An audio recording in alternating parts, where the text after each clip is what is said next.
Order. In accordance with Standing Order 43, the time for member statement has concluded, and I'll give the call to the Prime Minister. Thank you, Mr Speaker. On indulgence, on behalf of the government and the people of Australia, I congratulate Liz Truss on her election as the new leader of the Conservative Party. Shortly, she will be commissioned as the 56th Prime Minister of the United Kingdom. She will be the third woman to hold that historic office. It is a special privilege to be chosen to lead your party, and it's an extraordinary honour to have the chance to lead your country. I can imagine, indeed, Mr Speaker, I can recall not so long ago the powerful mixture of emotions that comes with being elected to such high office. In June, I had the chance to meet with Ms Truss in her capacity as Foreign Secretary at the NATO Summit in Spain. We shared a platform as the guest speakers at the NATO Summit, convened by the Prime Minister of Spain, to talk about the global challenges which we face, including, of course, the Russian intervention in Ukraine, but also the strategic competition in our region and the need to uphold the international rule of law.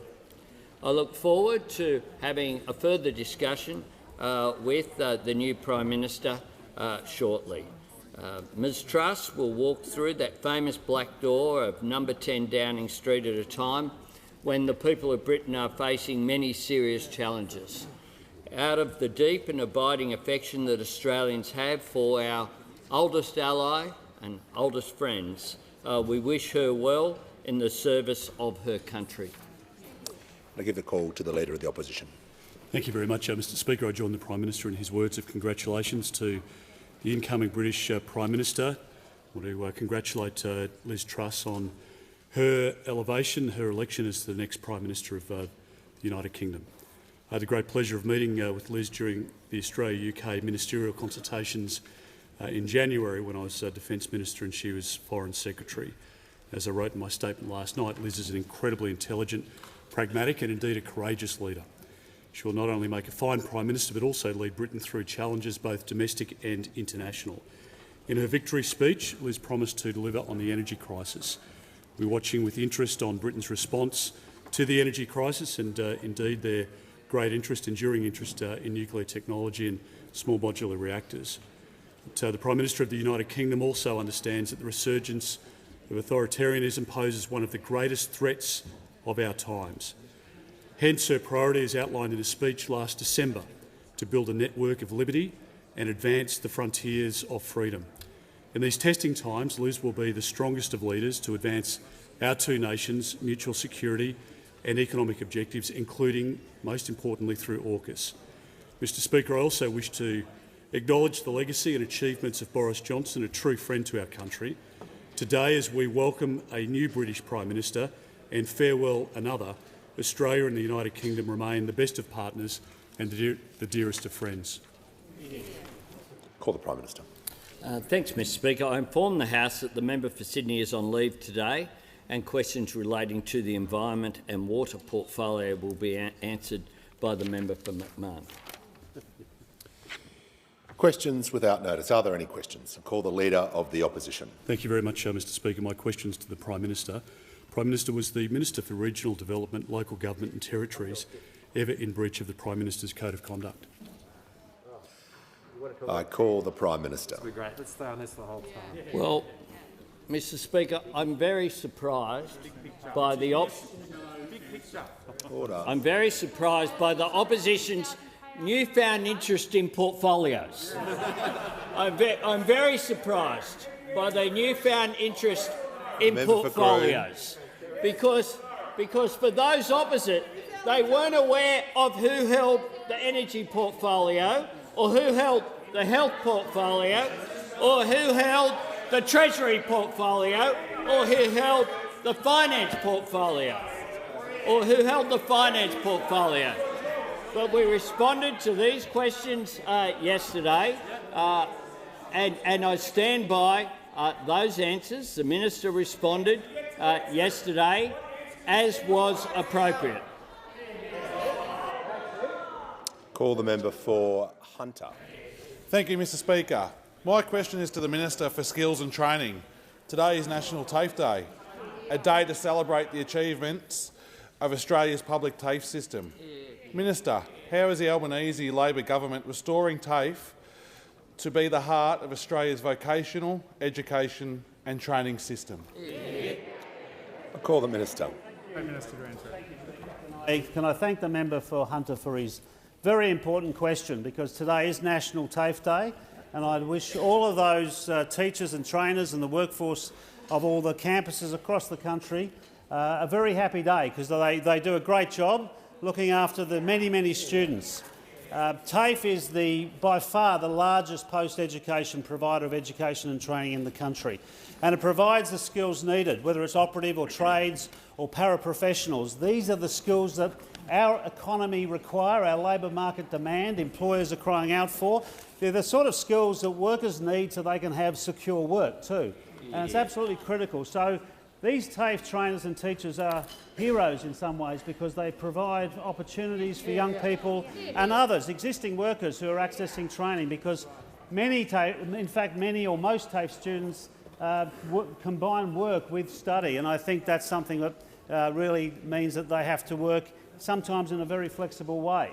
But you know, we've been visiting TAFE centres across the country. In fact, as I said yesterday, the Prime Minister, in his first visit to Victoria after the election, visited Holmes Glen TAFE. And I've been able to, and in fact the members for Chisholm and Higgins accompanied us. I was recently in the member for Bendigo's electorate, where the Bendigo TAFE convened a Jobs and Skills Summit. I was with the member for Reid at TAFE Digital, New South Wales in Strathfield, which really showed how critical it is to have online learning for regional New South Wales students, without which they would not get those skills. And that was also a great opportunity. I was also accompanied by the member for Bennelong at Ryde TAFE, which is the largest hospitality training centre in the state, if not in the country, providing the chefs and cooks that our economy needs. And can I also finish by saying I was with the member for Fraser at the University of Victoria, which is a dual sector provider, providing TAFE training, in this case cyber security. We had a great visit there, seeing that students are accessing the skills that are in huge demand in that area. So the role of TAFE is absolutely vital for this country, but we don't just attend TAFEs. I understand there wasn't too many visits by the previous government's members, I have to say. But the reality is, you know, we don't just attend TAFE, we invest in TAFE. And that's why we've invested in 180,000 fee-free TAFE places for 2023. That is going to provide the skills that our labour market needs. It's going to make sure that the skill shortages are being responded to, so that our employers have the skill sets they need to be successful. And of course, our economy needs to ensure we grow the economy, improve productivity, which will mean a better country overall. Give the call to the Deputy Leader of the Opposition. Thank you, Mr Speaker. My question is to the Prime Minister. Is the Prime Minister aware of any other ministers who have breached the Ministerial Code of Conduct? Order. Members on my right. The Minister for Home Affairs. Order. I call the Prime Minister.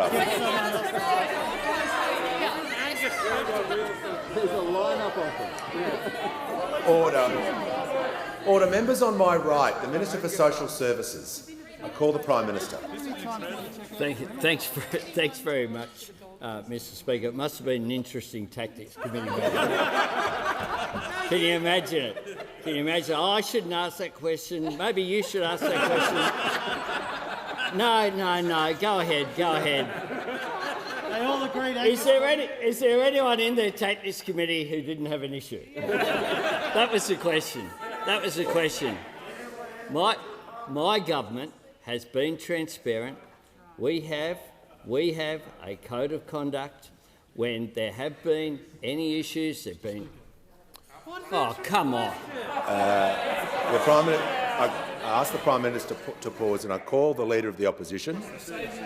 Mr Speaker, the point of order is relevance. The Prime Minister has been asked two tight questions and he cannot give a straight answer. I call the... Has the Prime Minister concluded his answer? No. I call the Prime Minister to return to the question. I'm happy to say more. Order. The member for McEwen. Call the Prime Minister. If you stop, then I'll answer the question. That's the way it works. You interject, I'll sit down. Order. That's the way it works. That's the way it works. Because for those opposite, what we're already seeing on that side is people being set up. Is people being set up. The member for Groom will cease interjecting. To those opposite is when someone hands you a question, you don't have to answer it. You want me to sit down? I call order. Members on my left. I call. You don't sit down. I call the Prime Minister to return to the question. The member for Moreton. I wonder if he yells that loudly in their tactics meeting. I wonder if he does that. Because the fact is that the opposition are seeking to make something out of a short-lived oversight because they have nothing else to say. Nothing else to say. Nothing about the cost of living, nothing about the Jobs and Skills Summit, nothing about the energy crisis that we've inherited, nothing about the fact people can't get access to childcare, nothing about the crisis in aged care. What they ask about is a minister who, it's not surprising that the minister here, the member for Eden Monaro, the person who has turned Eden Monaro into a safe Labor seat, is a target for those opposite. Remember when it was called the bellwether seat? Not anymore, because this is a minister of integrity. This is a minister of honesty. This is a minister who's up front, and I stand by this minister. And this minister, what she did, and she has declared that occurred, is that shares were given to her husband. To her husband. The Leader of the Opposition, the Prime Minister's time has concluded. They're very excited.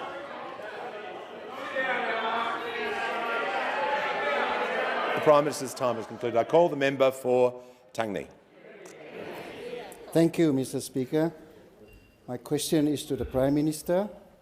How will the Jobs and Skills Summit provide benefit to Australians over the long term? Thank you. Call the Prime Minister. Thank you very much. A question. I thank the member for Tangney, a fine member who got a double-digit swing to enter this chamber, and who is doing a fantastic job as part of our expanded West Australian team. The fact is that the Jobs and Skills Summit was a huge success because it brought together business and unions, it brought together states and the Commonwealth, and it was inclusive. And one of the good things about the summit wasn't just that you had leaders of industry, leaders of the trade union movement, leading people throughout society advancing their views. It was the contributions of many people who I hadn't seen before and hadn't met before. People like Isaiah Dorr. He's the CEO of ID Know Yourself. He's an Indigenous man who grew up in foster care, and he lived in 17 different homes in his first 18 years. 17 different homes in just 18 years. But here he was, speaking in front of the Cabinet of Australia, premiers, chief ministers, captains of industry, about his experience and the importance of getting into the workforce. Stephanie Agnew from Get Skilled Access, who spoke about her experience as a young woman of losing her vision in her 20s. She spoke about her very personal experience of being essentially working at a real estate agency, and what occurred with people essentially engaging in activity which I think most Australians would find reprehensible, as she was losing her sight, moving things around the office so that she couldn't find the things that she took to work, like her lunch and other activities.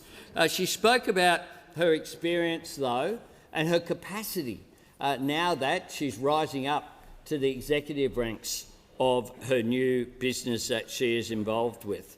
Dr Claire Norton from the CSIRO, who spoke about scientific innovation and the need to commercialise the breakthroughs that occurs in this country. It was a very constructive, positive event over those 2 days, where people came in good spirit with goodwill, talking about how we meet the challenges together as a nation, how we move forward in a united way rather than in a divided way. And that's why I think the implications of the summit will go on for a long time to come. Order. I give the call to the honourable member for Kennedy. PM, is our country in pain? Free markets save the planet. Our housing prices up 500%, cars 800, electricity and health insurance 400, yet our average weekly earnings up only 215%. Is the cold and worthless duopoly recording record profits, charging Mrs Housewife avocado markup of 120, tomatoes 200, sugar 300, potatoes 1,000. Are cold and worthless CEO salaries $10 million a year? PM, whilst your workload is an inspiration to us all, what is your salary? PM, action when? Action when? The member's time has well and truly finished. I call the Prime Minister. I thank the member for Kennedy for his question and for his patience, because I know he was ready to get the call yesterday during question time. I can inform the member for Kennedy that the government has a range of policies which are in line with his long-term objective, I know he's held very sincerely, about improving the capacity of the Australian economy to stand up and be more resilient. It was one of the lessons that we had during the pandemic, is that we need to, put simply, make more things here. We need our future made in Australia, and that's why the government's Buy Australian plan is very important. Using government procurement to make sure that at every possible opportunity we maximise the creation of Australian jobs, the support for Australian business as an industry right here, whether it be in the agricultural sector, whether it be in manufacturing, whether it be in the purchase of goods and services that we support Australian industry. The other thing that we have, of course, is our National Reconstruction Fund, a National Reconstruction Fund of $15 billion that will be about how do existing industries adapt and provide them with some support in terms of capital that might make new investment and the transformation of those industries far easier going forward. But it's about more than that as well. It's about creation of new industries. The fact is that we have everything, for example, that can go into a battery, not just a battery for electric vehicles that will be required, but batteries to ensure that renewables can go around a community, not just be isolated, batteries that can assist manufacturing as well. And that is why we have such enormous opportunities. And I know in the member for Kennedy's electorate, I was at the Minerals Council dinner last night. Some of the rare earths, as well as the traditional industries like copper, that I know that the member for Kennedy is very passionate about, have just enormously positive prospects going forward. And just as we were powered by minerals in the 20th century and the 21st century, we now are in a situation whereby the natural advantages that we have in this country, if we get it right, if we're prepared to intervene at the right time to facilitate private sector investment in the agricultural sector for value-adding, in manufacturing for value-adding, can ensure that we have a future where Australian jobs are maximised, where Australian living standards are lifted and where the Australian economy continues to grow. I give the call to the member for Higgins. Thank you, Mr Speaker. My question is to the Minister representing the Minister for Women. How will the outcomes from the Jobs and Skills Summit improve gender equity, deliver for Australian women and grow our economy? Give the call to the Minister representing the Minister for Women. Thank you, Mr Speaker, and can I thank the member for Higgins for her question, and it's wonderful to see Higgins back in the Labor fold. Congratulations. Supporting women to fully participate in the workforce is core business for an Albanese Labor government. For far too long, women's policy has been relegated to the sidelines of public policy, an afterthought, but no longer, Mr Speaker. Under the previous government, Australia fell to its worst ever position in global gender equality rankings, and that is the truth. But it's a problem we can solve, and we must solve. Our great potential as a nation will be just out of reach until we do. It was great to see that women were front and centre at the Jobs Summit last week.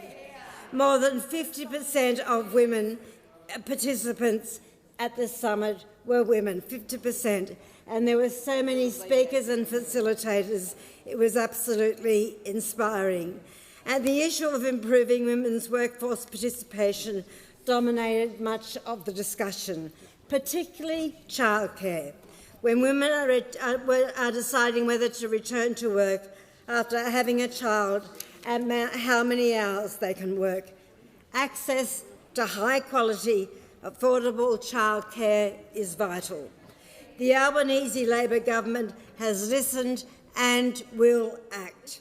We will deliver on our $5 billion commitment to make childcare cheaper. Supporting women to fully participate in the workforce is not only the right thing to do for women, but it's also critical for our nation and, importantly, critical for our economy, because it will increase our economic prosperity and make us more resilient as a nation. There are also a number of concrete outcomes at the summit in relation to women. APS reporting on ambitious targets. Business with 100 employees or more will have to publicly report. Workforce gender equality agencies will work to close the gender pay gap and capture an accurate snapshot of every pay gap that exists. But I am most pleased, Mr Speaker, to say that we will strengthen the Respect at Work Council by ensuring workers and businesses have a permanent seat at the table, along with government and civil society. Australia shall be one of the best countries for women to live, and under an Albanese Labor government it will be. Order. I call the member for Barara. Thank you, Mr Speaker. My question is to the Minister for Regional Development, Local Government and Territories. And I refer to the Minister's answer in the House yesterday that she discovered a breach of the Prime Minister's Code of Conduct after reviewing the Code of Conduct and making additional inquiries. When did the Minister first make contact with the Prime Minister or his office concerning this matter? Give the call to the Minister. Order. I give the call to the Minister. Thank you, and I thank you for your question, because transparency does matter. It matters in this House, it matters every day, not just when you have a code of conduct or not, and that's probably something that other people should reflect on. Order. Members on my left. Happy to answer, if you let me. I divested the shares to my husband prior to receiving a written code of conduct. Once I reviewed the written code of conduct, I went and immediately spoke to the Prime Minister's office. I then put in place a series of events to sell those shares. And once that was done, I reported back to the Prime Minister's office that I'd completed that transaction. Thank you. Order. I give the call to the member for Robertson. My question is to the Minister for Education. How is the government supporting universities to deliver more Australian and international students to tackle skills shortages? Give the call to the Minister for Education. Thanks, Mr Speaker, and can I thank my friend Member Robertson for his question. There are skill shortages everywhere in our schools, hospitals, aged care centres, childcare centres, companies big and small. And a lot of those skills are forged in our universities. That's why, in addition to the extra TAFE places that we've already announced, we've also announced the funding of an extra 20,000 university places. Universities have now just 2 weeks to put in their bids for these extra places. All 20,000 are for courses where we have a skills shortage. Think about teachers, nurses, engineers, IT, and all 20,000 are for Australians that we don't see enough of in our universities at the moment.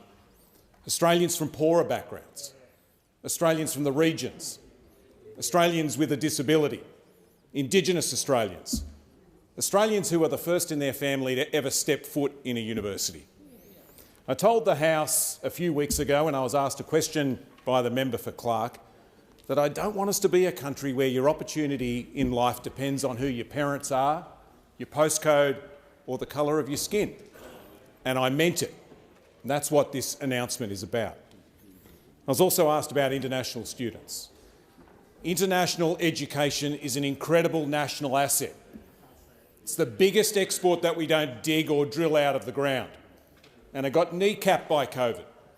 A $40 billion industry basically cut in half. And it's slowly coming back, but there's more work to do. There are about 370,000 international students in Australia right now. And when they finish up their studies, when they graduate, only about 16% stay on and work here. Mr Speaker, it makes sense that if you're doing a degree here in an area where we've got a chronic skills shortage, that we should encourage those students when they finish up to help us to fill those gaps in our economy. We train them up. We should use those skills. Other countries have cottoned onto this and made changes to their own schemes. And on Friday, my friend, the Minister for Home Affairs and I announced some important changes here. International students who get a degree in an area where we've got a verified skills shortage will be able to work here for an extra 2 years. Businesses backed it. The Australian Chamber of Commerce and Industry has backed it. The Australian Industry Group has backed it, and universities have also backed it. It's a common-sense change that will help businesses to fill some of those chronic skills gaps and also help to get an important national asset back on its feet. I give the call to the Manager of Opposition Business. My question is to the Prime Minister. What are the consequences of a minister in the Prime Minister's government breaching the Prime Minister's ministerial code of conduct? I give the call to the Prime Minister. Thanks very much. From the guy responsible for Leppington Triangle. That's the problem they've got here, is when it comes to integrity. Let's compare the issues here. Let's compare them. Because the member for Eden Monaro, the returned member for Eden Monaro, the hero of the Eden Monaro by-election, who was re-elected with the support of over 60% of the people of Eden Monaro, has sold the shares that were available. She was a holder of shares. She inadvertently gave them to the Leader of the Opposition. Her husband.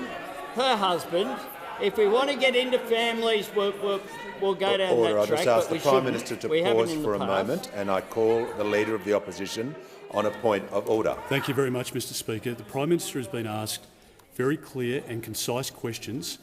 He has wriggled his way through question time today. What's the point of order? Refused to answer the questions. He cannot answer a straight question. The question is very clear and the Prime Minister again is refusing to provide a straight Resume your answer. seat. Thank you for the point of order. I call the Prime Minister and refer to the question regarding the consequences. Order. The Deputy Leader of the Opposition. I call the Prime Minister. Thanks, Mr. Speaker. What has occurred here is that the minister was made aware of the situation. She acted immediately to address the circumstances, and that stands in stark contrast to the behaviour of those opposite. She has been transparent the whole way through,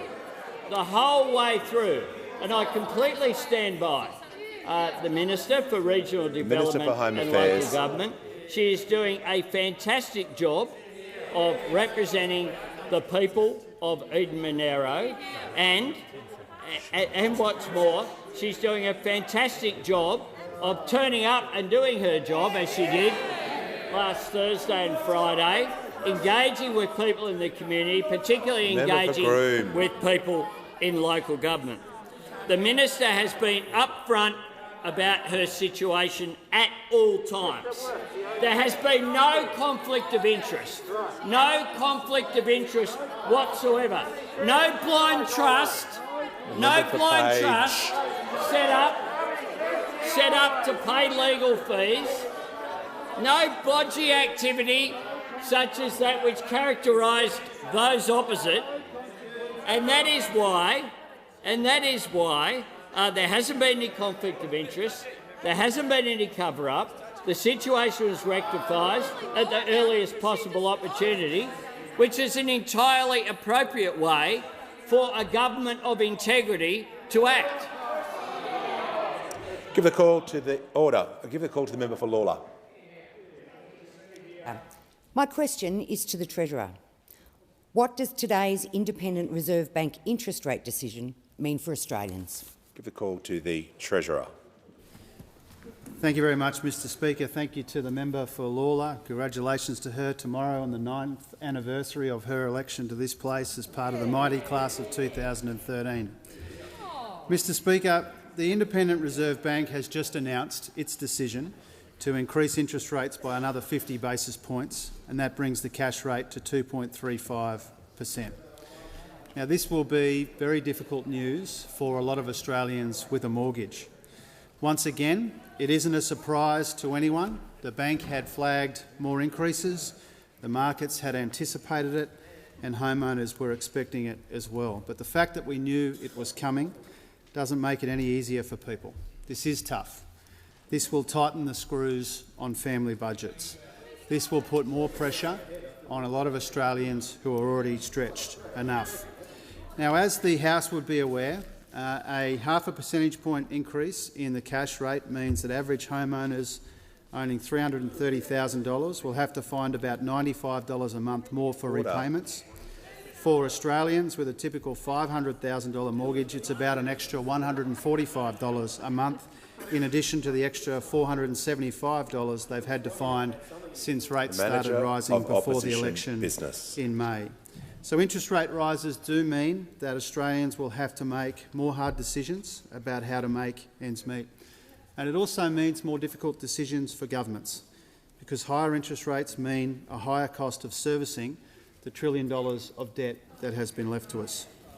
Now, as I've said previously in this place and elsewhere, it's not for the government to interfere with the independent decisions of the Reserve Bank. It is our job to do what we responsibly can to help Australians deal with these pressures in the near term and to build a much more resilient economy into the future that is able to withstand some of these global and domestic shocks. And our Jobs Summit, our economic plan, our budget, they're all deliberate and direct responses to these economic circumstances that were left to us. High and rising inflation, flat and falling real wages and productivity paralysis. That's why we're doing so much to ease the cost of living, whether it comes to childcare or wages or medicine costs. It's why we're working so hard to deal with the issues in our supply chains, which the Prime Minister mentioned in response to the question from the member for Kennedy. All along, Mr Speaker, we have been upfront about the nature of this inflation challenge. We've been realistic about the decisions taken by the Independent Reserve Bank, and we will continue to work around the clock to make this economy more resilient so that Australians, especially right now with a mortgage, doing it especially tough, know that the government is doing what they can to deal with those parts of the inflationary pressures where we can have a meaningful influence. Give the order. The member for Page. I give the call to the member for Hume. Thank you, Mr Speaker. My question is to the Prime Minister, Mr Speaker. Today, more than 3 million Australians with a mortgage face a fifth consecutive interest rate increase. Can the Prime Minister tell those Australians how much more they will pay on a typical mortgage as a result of all of those increases? Mr Speaker. Order. Members on my right, the member for Moreton will cease interjecting. The Minister for Climate Change. Order. Members on my right will cease interjecting, and I call the Prime Minister. They're nothing if not agile, Mr Speaker. Nothing if not agile. I refer to the Treasurer's answer, where he just said if you've got a $330,000 mortgage, you'll pay an extra $95. If it's $500,000, has asked his question. It's $145. See, in Angus Taylor land, it's not the average, but in the real world, it's the average. The Prime Minister, in the real world, the Prime Minister will take a break. He will refer to members by their titles. In the member for Hume's world, it mightn't be the average, but it is actually the average mortgage, which is what he asked.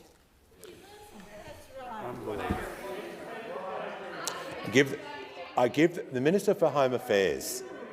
I will give the call to the member for Parramatta.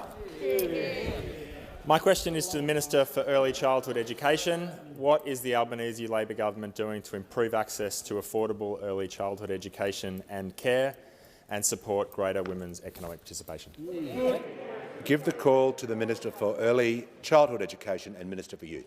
Thank you, Speaker. And I thank the member for Parramatta for his question. I know that the member has a long ongoing commitment to early childhood education and also to women's economic equality and to women's workforce participation.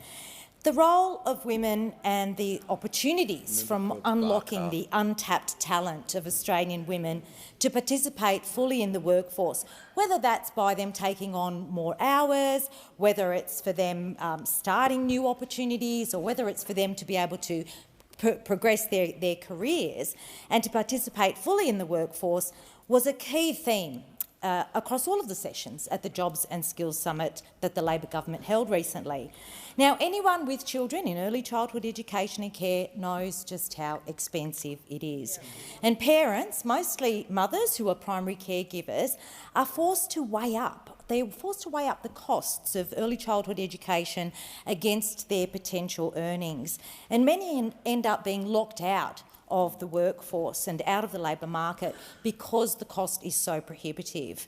Now, the Albanese Labor government understands that, and that's why we have taken affordable, quality access to early childhood education and care as a vital part of a child's early years, as a vital part of creating that foundation for learning and play, but also as a critical part of our economy, giving choice to families, helping more women to participate more fully in the workforce at their choice. That's why we have a plan for cheaper childcare. That's why we took it to the election. That's why we'll deliver on our $5 billion commitment in the October budget to make early childhood education and care for more Australian parents and allow more women to enter the workforce, to take on more hours and more days if they so wish, and to not have that interruption to their career progression that we know leads, for many women, leads to a greater disparity between the pay of men and women, but also contributes to the poverty cycle for women later in life when they're forced to take that break in their career. As part of that commitment to addressing the cost of living and making early childhood education and care more accessible and affordable across the country, we'll be tasking the ACCC to investigate early childhood education and care pricing. We know that to make our reforms possible, we've got a bit of work to do. We have to undertake further work to recruit, to train and to retain a high-quality early education and care workforce. But this is something that the Anthony Albanese Labor government is taking seriously and something that each and every one of us on this side of the House is determined to progress. Give the call to the member for Clark. Speaker, my question is to the Minister for Health. Minister, you've expressed concern at the state of primary care, and rightly so, considering bulk billing continues to fall due to the grossly inadequate Medicare rebate. Of course, the previous government denied this and cooked the books by counting the number of bulk billed services rather than the number of patients. So, Minister, will you fix this? Will you lift the rebate to bring relief to the millions of Australians who can't afford to see their GP? Give the call to the Minister for Health. Well, thank you, Mr Speaker, and I thank the member for Clark for his question, because he knows that it's never been harder and never more expensive to see a doctor than it is right now in Australia. And it's no mystery why, Mr Speaker. It's a direct result of 9 long years of cuts and neglect to Medicare, cuts that began when the now Leader of the Opposition was the Minister for Health. We remember, Mr Speaker, that we managed to block his original radical plan to impose a GP tax on every single Australian going to the doctor, but he was determined, Mr Speaker, to by hook or by crook to hack into Medicare funding. And so instead he imposed a freeze on Medicare rebates that lasted for 6 long years, a pay freeze on the nation's GPs while their costs were going up and up. And, Mr Speaker, as the member points out, this has created unprecedented pressure on bulk billing rates. Now, the former government was allergic to telling the truth about bulk billing, but, Mr Speaker, the truth is that fully 1 in 3 Australians now are paying a gap to see their doctor. That number is increasing, and the gap fee has never been higher than it is right now. Amazingly, Mr Speaker, for the first time in Medicare's history, the average gap fee to see a doctor right now is higher than the Medicare rebate itself, for the first time in the history of Medicare. And, Mr Speaker, that is why strengthening Medicare was the centrepiece of Labor's policy in health at the last election. We committed $750 million to strengthening Medicare, a fund with $250 million per annum ongoing. We've brought together doctors, nurses, patient groups and others in a task force that I chair leading up to Christmas to advise the government on the best way to invest those funds. Now, Mr Speaker, there will be different views within that task force, but as we saw last week, when you bring people together in a respectful, constructive dialogue— I call the member for Clark on a point of order. A point of order, Speaker, on relevance. The question goes to whether or not the government will increase the Medicare rebate for visiting a GP.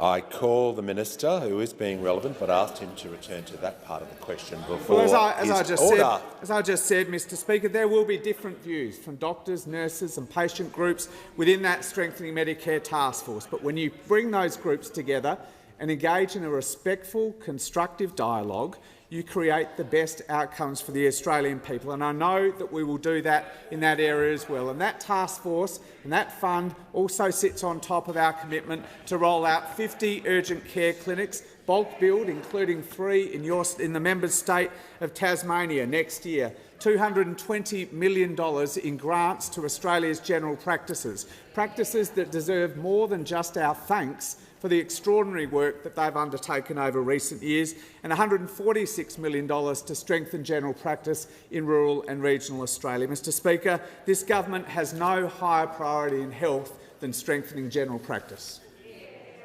Give a call to the member for Boothby. My question is to the Minister for Housing. How will the government's housing agenda support social and affordable housing to help reduce the cost of living? Give the call to the Minister for Small Business, Housing and Homelessness. Thank you, Mr Speaker, and I thank the member for Boothby for the question and also note her very long interest in housing and housing affordability. And indeed, we know from today's decision of the Reserve Bank that it would make it more difficult for more Australians to find a safe and affordable place to call home. We also know that many families around Australia after this decision today will be making very tough decisions about their mortgage repayments, but also around their family budgets, about the cost of other essentials that are also going up. But of course, we inherited rising inflation and rising interest rates and $1 trillion of debt from the other side. And that's why we went to the election with a very substantial plan to deal with housing and housing affordability. Indeed, in the lead-up to the Jobs and Skills Summit, every roundtable that I held, and I know from talking to others on our side of the place, that the cost of housing was raised as a really critical issue to getting staff. It was getting really critical for those employers to get staff that was affordable housing in their regions particularly, Mr Speaker. Indeed, that's why we took a decision to unlock up to $575 million from the National Housing Infrastructure Facility. This facility has been underutilised, and indeed we want to work with the other tiers of government, with social housing providers, but also to try and unlock private capital, such as superannuation investment, into more sociable and affordable housing across the country. Indeed, we also have a broader plan, Mr Speaker, that includes the Housing Australia Future Fund, where we want to build 30,000 more social and affordable houses right across the country. We also have programs that we're going to be introducing to help more Australians get in to purchase a home, a private home, the Help to Buy scheme, the Government Equity Scheme, and of course the Regional First Home Buyer Support Scheme to help more people living in regional Australia to get into their first home. And then we want to introduce the National Housing Supply and Affordability Council, because we know that going forward we're going to need to be able to work together on this and have some answers in terms of affordability and supply.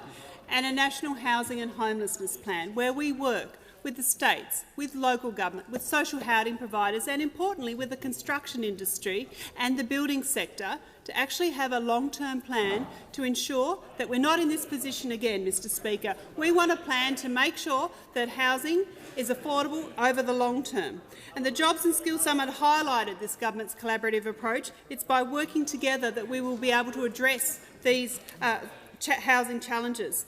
And indeed, I've already met with my state counterparts. We had the first housing ministers' meeting in almost 5 years in May, and we're having another meeting in just the end of this week to talk about the national plan and to get things happening, because we want to get as many houses on the ground as quickly as possible.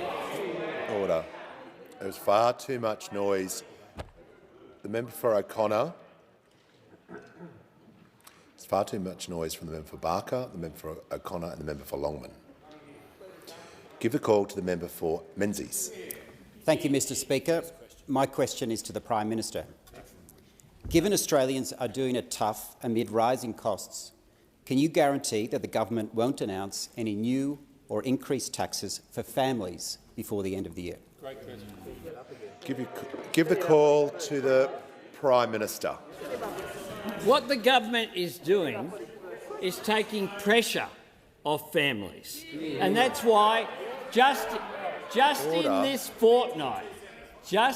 fortnight, what we'll be doing is introducing legislation tomorrow to make pharmaceuticals cheaper, to reduce the cost of pharmaceuticals to $30 from $42.50.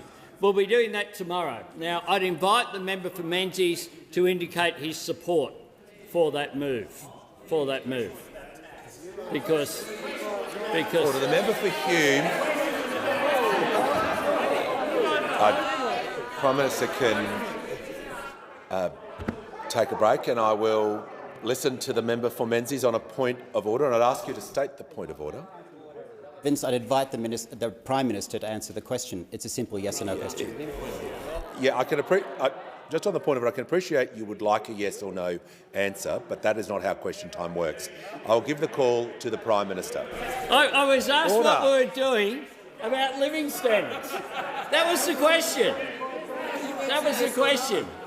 So when you're on the back bench, a bit of advice as well, when you're on the back bench, just like when you're on the front bench, you can say no. You can say no when they hand you the bit of paper.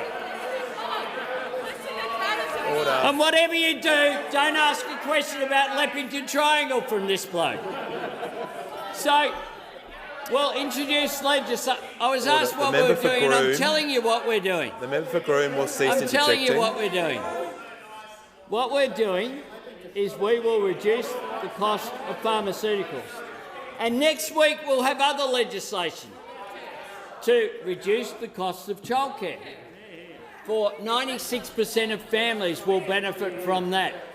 What we're about is assisting people who are doing it tough. Assisting people who are doing it tough.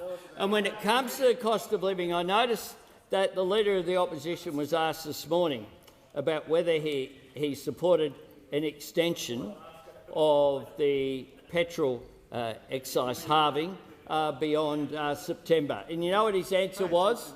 He said, "I'll tell you before the next election." That's what he said. Ends in September, but he'll tell you before the next election. The fact is that those opposite had contempt for people who are doing it tough. We are engaged in cost of living relief, and that is what you will see in our budget. Give the call to the member for Lyons. Thank you, Speaker. My question is to the Minister for Infrastructure, Transport, Regional Development and Local Government. What role did regional Australia play in the lead-up to and during the Jobs and Skills Summit? Give the call to the Minister for Infrastructure, Transport, Regional Development and Local Government. Thank you very much, Mr Speaker, and can I thank the member Lyons, a great regional Australian, for the question. I was very proud of the representation we had at the Jobs and Skills Summit from those from regional Australia. Myself, the member for Hunter was there, the Minister for Regional Development and Local Government was there, member for Lyons, and I do thank the Leader of the National Party who was also there, who knows how important it is when you're given an invitation to show up. The National Farmers Federation President, Isaac Regional Council, Cooperative Research Centre for Developing Northern Australia and Cape York Partnerships, alongside many Australians who live and work in regional Australia. The Jobs and Skills Summit was a really important first step of the government's plan to actually address the skills crisis in regional Australia. And what is clear is that there is a wide range of issues behind skills shortages in the regions, whether it's from housing, affordability and availability, livability in our regions, the lack of training facilities and pathways, construction costs and access to materials, lower wages in some of our regions, competition for skilled workers across industries and the challenges that are in our freight and logistics sector across our regions. These issues can have a significant impact on cost of living pressures, not only in regional Australia, but adding to transport costs in the rest of the country, and our government is working to address these. Many of the regions will see large investments from the ongoing pipeline of infrastructure investment, but also from renewable energy sector, and also regional stakeholders want to embrace this opportunity, but they also want a plan for the workforce and for the pressure on local services. In the lead-up to the summit, there are a number of roundtables that my colleagues had, and I want to thank the many participants for that. In terms of the 36 outcomes that came out of the summit, there are important outcomes for regional Australia, and they include strengthening our migration system, actually getting more permanent residents actually moving into our region, contributing their skills into our local economies. Announcements in relation to TAFE, making sure TAFE places are available, fee-free TAFE places are available to students in regional Australia, but strengthening TAFE so that it can actually provide services out into the regions. Making sure housing, particularly in those economies that are reliant on resources and tourism that are desperately short of affordable housing stock, the announcements that the Minister for Housing made about actually making sure we start to get the private sector, in particular the superannuation sector, engaged in building houses in our regions. Improving jobs pathways for women. They were all important issues raised in the summit. Again, as I'd like to say, I want to thank the many regional Australians who participated in roundtables but who turned up to the summit, and particularly the Leader of the National Party, who knows that the battle for us often is having a seat at the table, and he knows when you get an invitation, you actually turn up. Give the call to the member for Brisbane. Thank you, Mr Speaker. My question is for the Treasurer. How are Labor's Stage 3 tax cuts actually good for the economy? I give the call to the Treasurer. Well, thanks very much to the member for his question and Speaker for the call. The Stage 3 tax cuts, which are legislated by the former parliament to come in 2 years' time. Member for Barker is warned. Thank you, Mr. Speaker. As the honourable member knows, the tax cuts that were legislated by a former parliament come in around 2 years' time. The government's position on those tax changes hasn't changed. Our priority is to focus on some of the nearer-term issues in our economy, some of the issues which were central, for example, to the Jobs and Skills Summit, which was held here in Canberra last week. The most pressing thing that we can do in the economy right now is to responsibly deal with people's cost of living pressures in a way that delivers an economic dividend. It's to deal with some of the labour and skills shortages which are holding our economy back, and it's to invest in the future of our economy, whether it be energy or skills or some of the other important ways that we ensure that we can have a future made in Australia. Now, I know that there is a lot of debate and discussion about those tax cuts. I listen respectfully, obviously, to all points of view that are put to us about the future of those tax cuts. But our focus is on some of the nearer-term pressures. Now, those opposite asked the Prime Minister about taxes in the budget. I say this to those opposite. If we had a tax on stupid questions asked by the member for Hume, we could pay off the deficit in one hit. Order. Order.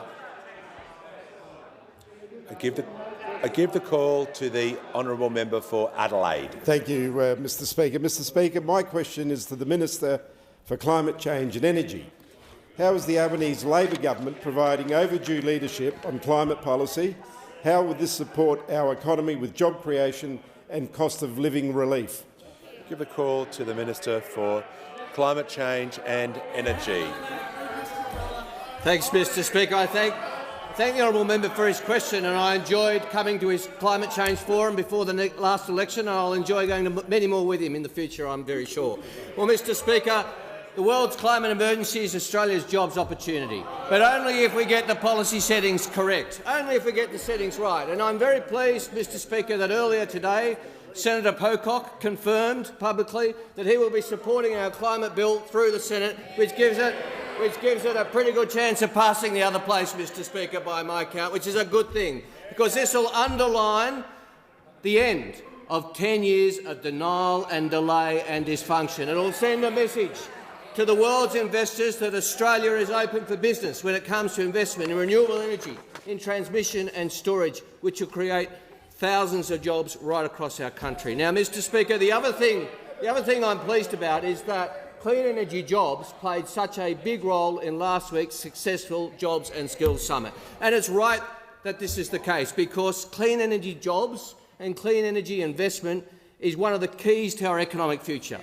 And this is important, Mr. Speaker, because not only do we need to manage the transition underway, but also we need to ensure we have the skills and the ability to make the most of adding value to our natural resources, our lithium, our rare earths, our critical minerals, which will be in so much demand around the world. And under this government, we just don't want to dig it out, as important as it is. We want to add value and make more things in this country. And that means having the skills to do so. It means investing in those skills, and that's why there are such important outcomes from the Jobs and Skills Summit. And the member asked me what else we're getting on with. We're getting on also with great job creation programs in relation, for example, to offshore wind, which is so important. And I was very pleased a few weeks ago to begin the process of declaring Gippsland as an offshore wind zone off the coast of Gippsland, and indicated that the Hunter will be next, and also the Illawarra, also the Indian Ocean off Perth and Bunbury and Portland. These are all jobs in the region. So we know that renewable energy jobs will increase by at least 266%, Mr. Speaker, and 75% of those will be in the regions. And in the regions, we will ensure we have that investment in the jobs of the future under this government, because we know there's been a decade wasted and now we don't have a second to waste. Give the call to the Leader of the Nationals. Thank you, Mr. Speaker. My question is to the Minister representing the Minister for Agriculture. Minister, how many veterinarians promised by the Australian government on the 29th of June to help Indonesia control foot and mouth disease are currently deployed in Indonesia? Give the call to the Minister representing the Minister for Agriculture, Fisheries and Forestry. Thanks very much for the question. And can I say to the Minister, I know, this is a partnership with the Indonesian government. It is in our interests that the Indonesian government succeeds when it comes to foot and mouth disease.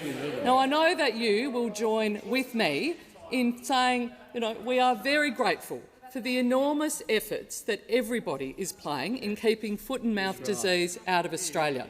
The travelling public coming back from Bali in particular, making sure that they are keeping this country actually safe. The efforts that we are making in partnership with the Indonesian government include, as I said yesterday, the provision of 1 million vaccines which arrived in country on the 21st of August, the procurement of 3 million additional doses, and we know that over 2 million vaccines have already happened in Indonesia. We're providing 550,000 to support biosecurity for Indonesian feedlots, personnel, including veterinarians and refrigeration logistics, to actually help get out the vaccines in Indonesia. Technical and epidemiological advice, foot mats at Denpasar Airport. Instead of trying to score political points and trying to actually do that— Oh, you just did that to me, did you? I thought there was an objection to men doing that. What was that? What was that? Order. The Minister will just Order. The Minister will just park her horses for a moment, and the Leader of the Nationals on a point of order. Point of order on relevance, Mr Speaker. The question was very tight. It was around the number of veterinarians. The number of veterinarians that are deployed in Indonesia at the moment. That was a very tight question. She's not being specific to the question. The Minister for Climate Change is not helping. I call the Minister on the point of order. The question was specific about veterinarians. She's halfway through her answer. I'd asked her to return to that part of the question. Thank you very much, Mr Speaker. And as I said, it is a partnership with the Indonesian government to make sure that we actually keep foot and mouth disease out of this country, something that I think the Shadow Minister would actually be interested in. Rather than actually criticising the Indonesian government, trying to score political points, about how many numbers are where and what do you want to do. How about you work in partnership with us instead of doing what you did do when you held the agricultural portfolio, which was actually to be briefed about the threats of foot and mouth disease and then put a tweet out about it and do absolutely nothing.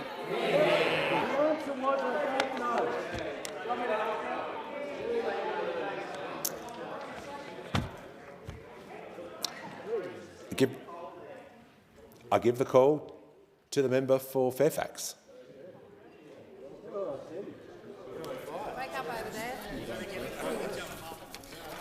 Mr Speaker, my question goes to the Prime Minister. A multi-generational family-owned IGA in the town of Mapleton in Queensland is facing 400% increases in their power bills, which threatens their business and indeed will have a devastating impact on the local community. When will they receive the $275 cut in their power bill, on which Labor had made promises on over 90 occasions? I give the call. Order. Members on my right. I give the call to the Prime Minister. Thanks very much, Mr Question. I'm asked about the cost of energy, and I'm asked about the cost of energy including in Queensland. And what we know is that in March a decision was made that there would be an increase in wholesale energy prices. And what occurred was that there was no transparency there. It came into effect on the 1st of July. But it's not surprising. Member for Longman. It's not surprising, because one of the problems that Australia has got is that we have a national energy grid that was built for the last century, not for this century. Last century, not this century. And what we know, and we stand by the modelling that was done by Reputex, is that, and let me explain it, if you have a cheaper form of energy, which renewables are, than fossil fuel energy at the moment, then you will get lower power prices. That's the way the system works. Now, Business understand that, which is why the Business Council of Australia and the Australian Chamber of Commerce and Industry and the Australian Industry Group and the Clean Energy Council and other business groups to pause. The member for Fairfax is seeking the call. Call the member for Fairfax. Mr Speaker, on relevance, the family-owned IGA, the family are the Andersons. They're struggling. My question to the Prime Minister... Resume your seat. Resume your seat. Order. Resume your seat. For the benefit of all members,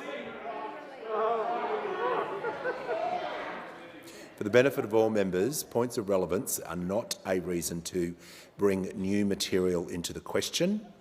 You must state the point of order of relevance and resume your seat. I'm giving a general warning to all members that standing order will not be abused. It's becoming too loose at the moment, and I'm asking all members to respect that standing order. And I give the call to the Prime Minister. Mr Speaker, there's some loose units over there. Mr Speaker. Order. Prime Minister will return to the question. Mr Speaker, when you have a cheaper form of energy, energy prices will go down. It's not hard to understand. But not only did they have 22 energy policies and not land a single one when they were in office, they now have come up with a new one. It's not renewables, it's nuclear power. So the Shadow Minister is looking at the nuclear option. No one likes a reactor like a reactionary, Mr Speaker. No one likes a reactor like a reactionary. And then they came in here, remember, during the last term when they were in government, they came in here and carried around a lump of coal. Remember that? They handed it around, the member for New England and the member for Cook. And I'll give them this bit of advice now they're going down the nukes option. I'll give them that bit of advice. Don't bring in a bit of uranium and pass it around, because that won't work well. So if I do nothing else for you today, for the sake of this chamber, don't do it. Order. There is far too much noise. There's far too much noise in the chamber. When we have silence, we will continue. Give the call to the member for Pearce. Thank you, Mr Speaker. My question is to the Minister for Social Services. A key theme coming out of the Jobs and Skills Summit was the need to increase employment opportunities and outcomes for people with disability. What steps is the government taking to achieve this? Give the call to the Minister for Social Services. Thank you, Speaker, and I would like to thank the member for Pearce for her question and for her ongoing support for those living with a disability in her electorate and beyond. Of course, the Albanese Labor government is committed to supporting the fullest participation of all people with a disability in society, and increasing employment for people with a disability is a key priority. The unemployment rate for people with disability increased steadily over the last decade, widening the unemployment gap between people with disability and people without disability. It is now more than double. Every person in Australia is entitled to the dignity of work and the economic, social and psychological benefits that work brings. That's why I was incredibly pleased at the Jobs and Skills Summit last Friday. There was a shared commitment to boosting participation and breaking down structural, institutional and attitudinal bias and barriers that many Australians living with a disability face every day. And really, it was disappointing, and the Deputy Leader of the Opposition's interrupting here. Order. But what was really disappointing that the leader of the Liberal Opposition, Deputy Leader of the Liberal Party missed out on was the lived experience panel of people with a lived experience of barriers to the workplace. And those individuals were able to talk about I really find the opposition, the Leader of the Opposition, disrespecting the lived experience that those people with a disability face. They had the guts to stand up and talk about their own experience of barriers to the workplace. And I tell you, if we are going to truly unlock the full potential for our country and address our labour shortages, we need to support the right conditions to encourage inclusive workplaces, to encourage employers to open up their workplace for those workers who have been overlooked before. And that's why I'm so pleased that at our Jobs and Skills Summit we were able to make tangible progress on ensuring people living with disability were able to get access to the workplace. And I don't understand why those opposite are continuing to ridicule progress made on increasing employment opportunities for people living with a disability. You should be ashamed of yourselves. Through the MOU, the government... Order. Through the Minister an MOU, will resume her seat. Order. The Minister will resume her seat for a moment. The Minister doesn't have the call. The member for Petrie, in light of the standing order I just referred to in my earlier ruling, I'll call the member for Petrie. Thanks, Mr Speaker. It's just on reflection on members. The Minister just reflected on us in a disorderly way in relation to people with a disability. We made no such comment at all. There's no point of order. I call the Minister. Thank you. We will enter into an MOU with the Business Council of Australia to design a disability employment initiative. We will have 1,000 APS digital traineeships to ensure those living with disadvantage get access to this opportunity. We will enter into a partnership with Australia's technology sector. I give the call to the Manager of Opposition Business. My question is to the Prime Minister. I refer to a recent statement from CFMEU boss Christy Kane. The manager Quotes, "We did it. It's now the Australian Labor Party's..." Will resume his seat. I've been crystal clear about the use of props before. This is a final warning to all members. If props are used during question time, you'll be sat down immediately. I give the call to the Manager of Opposition Business to read the question without props.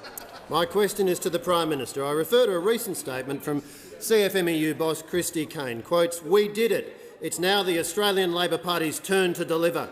Quotes, "We have to actively keep our collective foot on the throats of every politician." Close quotes. Prime Minister, are these threats against politicians appropriate? And is this what the CFMEU gets for its donations? Order. The Minister for Early Education will cease interjecting, and I call the Prime Minister. Thanks, Mr Speaker. Question goes to a particular union, the CFMEU, and I'm pleased to get a question about that because when I was confronted with the issue of John Setka, what I did was expel him from the Australian Labor Party. What I did when there are issues... Order. The member for Lawler, the members on my left have asked a question. The manager was heard in silence. I'm requesting the House that the Prime Minister be heard in silence. Mr Speaker, when I've seen inappropriate behaviour within the party that I'm now proud to lead, I take action. I expelled John Setka from the Labor Party. The Deputy Leader of the Opposition has been constantly interjecting during question time. I ask her to cease her interjections. I call the Leader of the Opposition on a point of order. Mr Speaker, on relevance, the Prime Minister talks about virtue, and he's done this with John Setka. They've taken millions of dollars to the Labor Party from the seat. Resume your seat. Order. The House will come to order. I call the Manager on a point of order. The Leader of the House. Mr Speaker, you earlier made a ruling about people raising points of order. I'm referring to the earlier ruling about people using points of order to raise new issues that were not in the question and to add to the question, which is exactly what the Leader of the Opposition is now doing. Resume your seat. Resume your seat. I've requested you to resume your seat, and I call the Prime Minister. Thanks, Mr. Speaker. Now, where I've seen inappropriate behaviour, I've acted. Now, the Leader of the Opposition has said that because there was a CFMEU member at the Jobs and Skills Summit is why he didn't attend. That's the reason given by those opposite. Perhaps that also explains why he wasn't at the Minerals Council dinner last night, because there was also a CFMEU member there. But the thing that really we have in common is that when you have an opportunity to contribute, when you have an opportunity to engage, this Leader of the Opposition doesn't turn up. He doesn't turn up because he has nothing positive to offer, unlike the Leader of the Nationals and unlike the range of businesses who turned up there last night. BHP, Rio Tinto, Santos, Glencore, Dyno Global. David Littleproud was there again. The Leader of the National Party was there last night. He was at my table. Last night.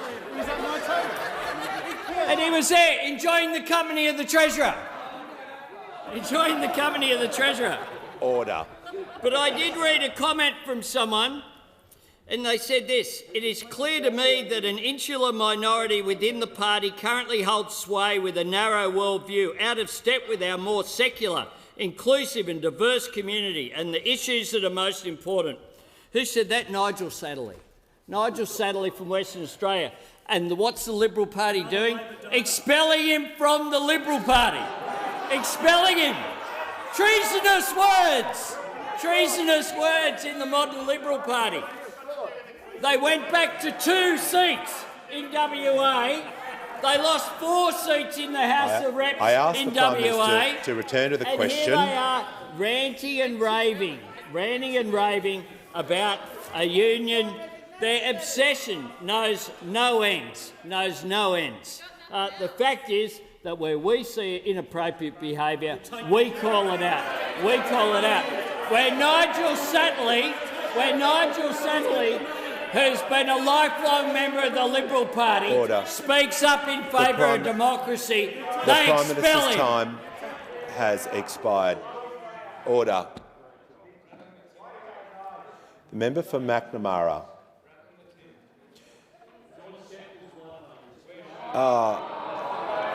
The Leader of the Opposition will withdraw that statement.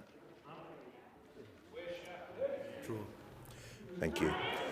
I give the call to the member for Wills. Thank you, Mr. Speaker. My question is to the Minister for Immigration, Citizenship and Multicultural Affairs. How is the Albanese government repairing our visa processing system to build a bigger, better trained and more productive workforce in Australia? Give the call to the Minister for Immigration, Citizenship and Multicultural Affairs. His keen interest in these issues and indeed his participation in the Jobs and Skills Summit last week.